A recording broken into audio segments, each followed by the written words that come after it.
ചൈതന്യങ്ങൾ ഉറഞ്ഞാടിക്കുന്ന പരമപവിത്രമായ ഈ ക്ഷേത്രം വൈവിധ്യമാർന്ന ആചാരാനുഷ്ഠാനങ്ങളാലും ദൈവീക സങ്കല്പങ്ങളാലും പേരുകേട്ടതാണ്.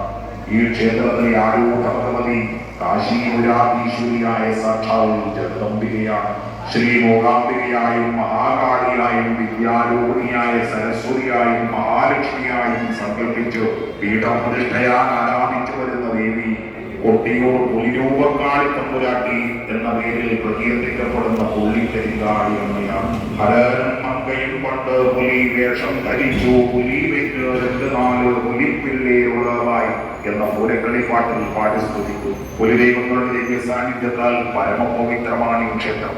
ഋഷഭാസുരവധത്തിനായി പണ്ട് ശാർദുല വേഷം പൂണ്ടു മഹേശ്വരൻ, ശാർദുലിയായി ശിവ.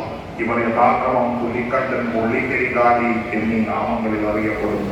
കാനനത്തിൽ കളിച്ചുല്ലസിച്ച് വരവത്താടനാറിൽ താഴെ അരയോളം പടമാന്തി ചൊകചൊകേ ചുവന്ന പുലിമക്കളെ പെറ്റു പുള്ളിക്കരിങ്കാളി.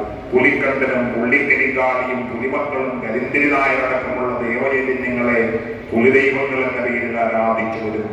കഥനപ്പെരുമഴ പെയ്യുമ്പോൾ ഏതൊരു ഭക്തനും മനമുരുകി വിളിച്ചാൽ അദൃശ്യയായ അനുഗ്രഹമേകുന്ന തമ്പുരാട്ടിയുടെ ഈ സന്നിധിയിൽ ഭക്തരുടെ വഴിപാടുകൾ നടത്തുവാൻ പ്രത്യേകം സൗകര്യമൊരുക്കിയിട്ടുണ്ട്.